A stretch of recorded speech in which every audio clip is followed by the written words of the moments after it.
So we are here, we're gonna test your knowledge of the Superman cast. No. With trivia pulled from all of your IMDb pages. Oh, wow. Okay. Grandchild of the creator of the Choose Your Own Adventures book. Grandchild? Oh, there's a Nepo Oh, baby? I'm gonna say, just because she's got fancy roots, Rachel Brosnahan. No, Wow, this is crazy. I have no idea who this is. Skyler? it's David Corenswet. What? Yeah.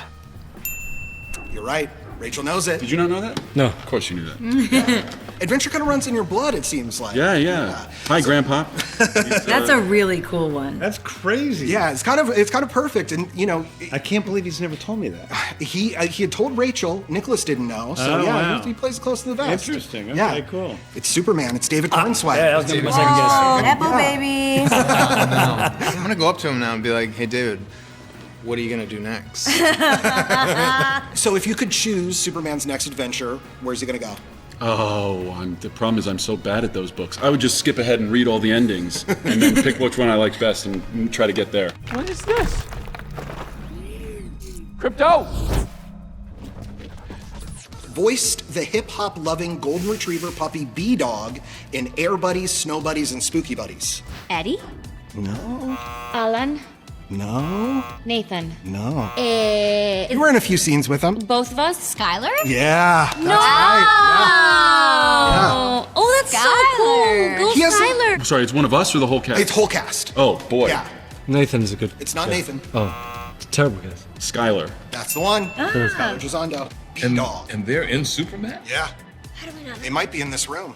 Oh, Skyler!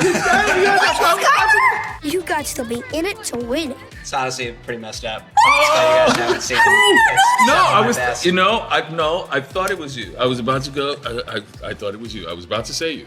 Looking back, that we made, there was like 5 of them. So, and in one of them, I played the voice of B-Dawg, and I was the regular kid in it who was like B-Dawg's person. And it's kind of just me doing the same voice for both. I don't know whose call that was, but if you go back and watch that movie again, it's a little jarring. That you're like, that's great. the dog's talking. Never tell us this. You're one and the same. I know, it doesn't come up in conversation a lot. For what now? How would B-Dawg get along with Krypto? Well, Krypto's a bad dog, man. So I don't know. I do feel like they'd have enough to do. Krypto would probably terrorize B-Dawg, I would imagine. Yeah. Skyler has a very specific take on Jimmy Olsen in this. Yes. Kind of a player. I mean, do we consider him an F-boy? Total player. F-boy Island? F-boyish, yeah. Total player. I know. love how the Daily Planet girls look at him and they're like know. drooling and he's like, whatever. He really has eyes for me. He's got Rizz. So glad I get to bring this up again. Skyler Gisondo's testosterone is apparently off the charts. Oh. True story. You had to test it. I didn't personally, No, but we know. Did he have it tested and then tell you? Yes. Yeah, I need to know how that conversation went when You were first- there. I was? It was at dinner in Atlanta. Oh, at the dinner where he I declared was that too his testosterone distracted was by off the charts.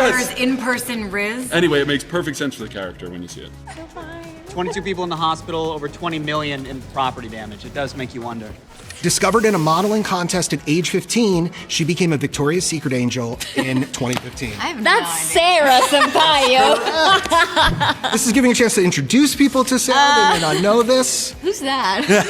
Sorry, you blushed. Oh my God. Became a Victoria's Secret angel in 2015. Sarah. Sampaio. Sarah. That's correct. Got that one too. I got that one. Yep.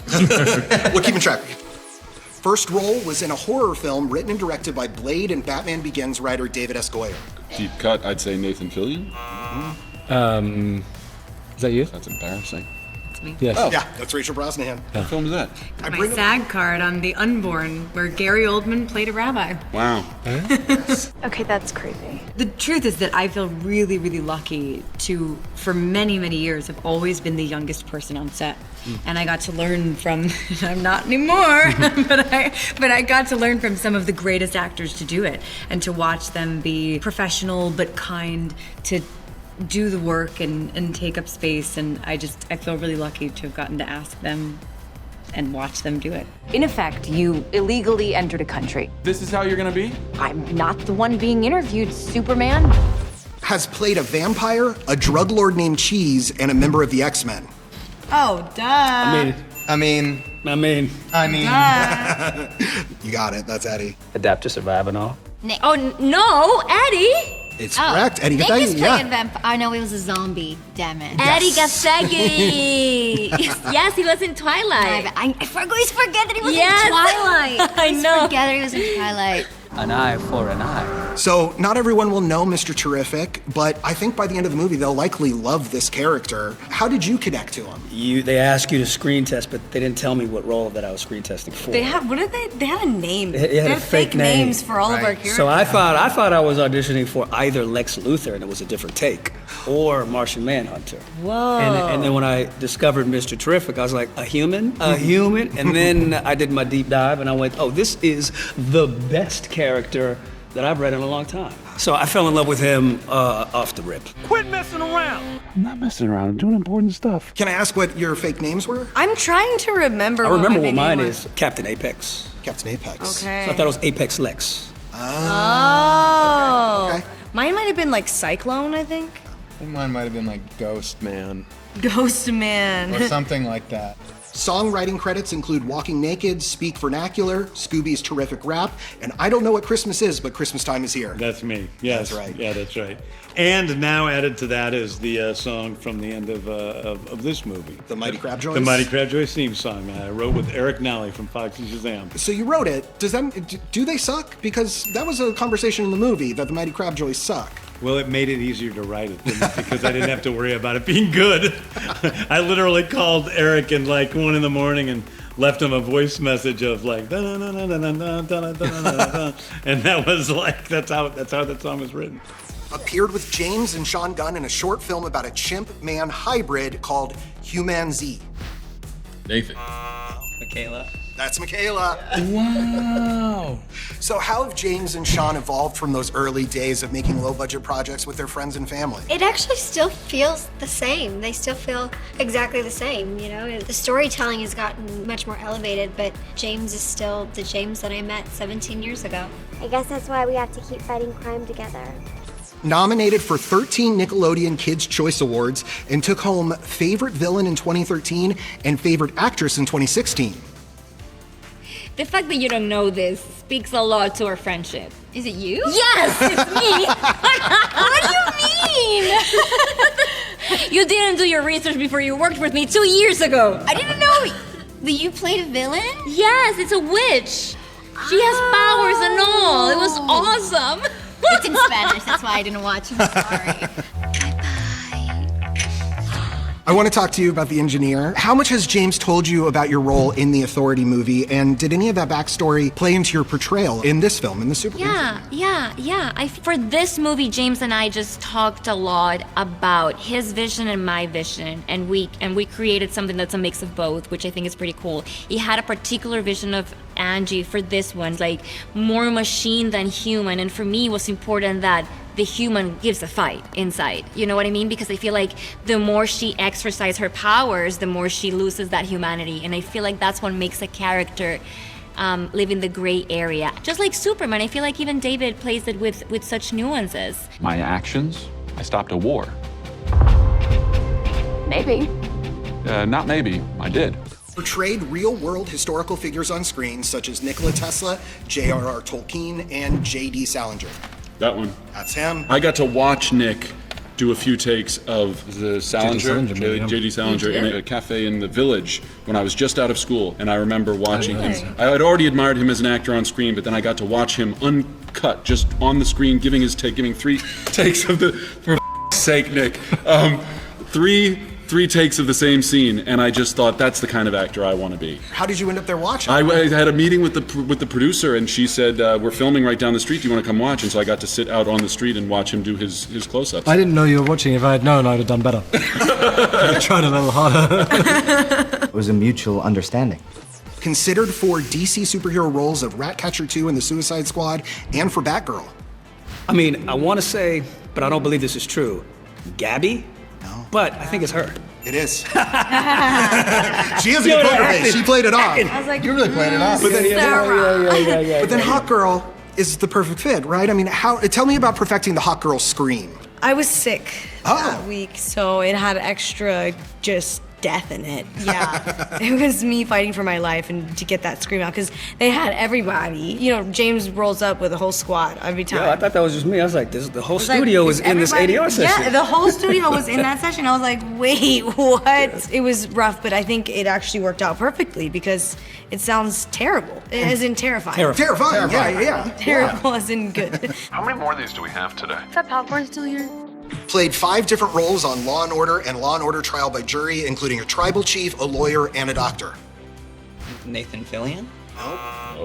It's me, Yep. Chief Nwaka. I know. I have played Chief Nwaka. I was trained at Oxford, and all of that's One of the few conceits I've retained from my student days at Oxford. People, it's a game now. It's a trivia game of like trying to recognize people in all these different roles in Law and Order. You gauge your career by Law and Order. First you're the criminal, then you become an attorney, then you become a judge. So I hope they don't ask me to be a judge anytime soon, because that's nearing the end of your career. That would depend on the case. Law and Order, trial by jury, but we called it Law and Order One Too Many. And we would cancel the next year. No more witnesses. Portrayed Halloween franchise stalwart Tommy Doyle, who was played in other versions by Brian Andrews, Paul Rudd, and Anthony Michael Hall. He played this character. Yeah, he played in Tommy Halloween. Rob's Halloween? Was it Rob Zombie? Yes, it was. Eddie? Yeah. Who? Skyler. Really? Yeah. Was he a kid? Yeah, he was a little kid. This was an early role of his. I mean, and see, also, I know people from that film, and I know Rob, of course, so it's like, I've never talked to Skyler about that. I have so many discussions you're allowing me to go have with the cast after this. Oh no, Tommy. Don't even joke about it. I'm serious. You. That's him. Ouch! He has a terrible poker face. Just look at him. Look, oh shit. Oh my God. You're so humble. I didn't. Wait, get out of here. I didn't know Paul Rudd ever did it. That's crazy. Number 6. I had no idea. It was Rob Zombie's Halloween. He directed it. And I was, I love that movie. What? You've seen it? Yes. Yeah. That was him. Yeah. What? Yeah. James didn't realize. He can't wait to talk to you about it. Oh, no way. No. We gotta talk about it. You gotta be in a Get horror ready movie. again. I forget that you're such a horror fan. I know the little boy that you are in that. What? Yeah. Not appropriate babysitter behavior, Lori. First role was as a Raya date on the series Billions. Isabela? No? She's got a bad poker face, so. Ay. Sarah. Is it you?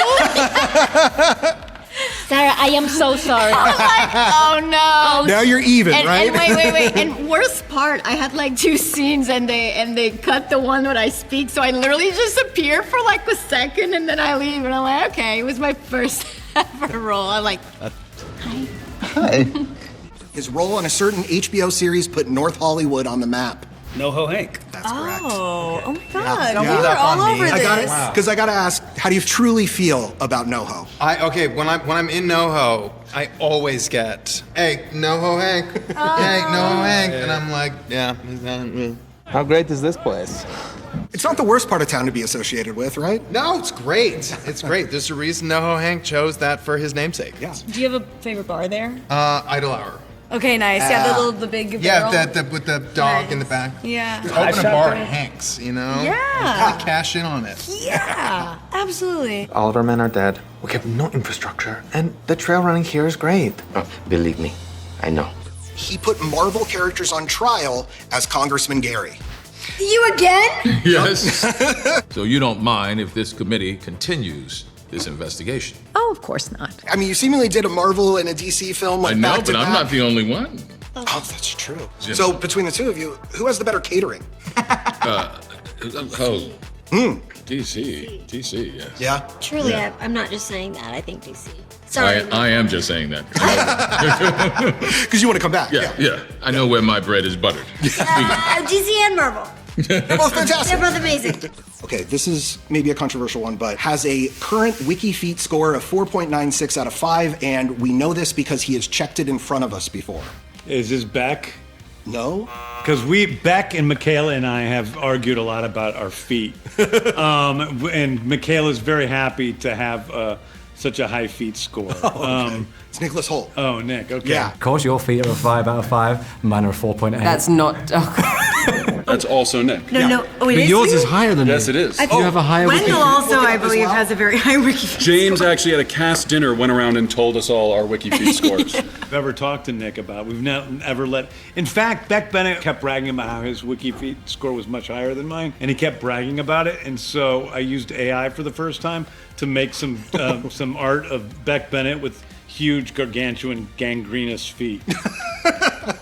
Who was doing the best? I swear it was Wendell. Okay. All right. Haven't seen him, can't confirm, but I buy it.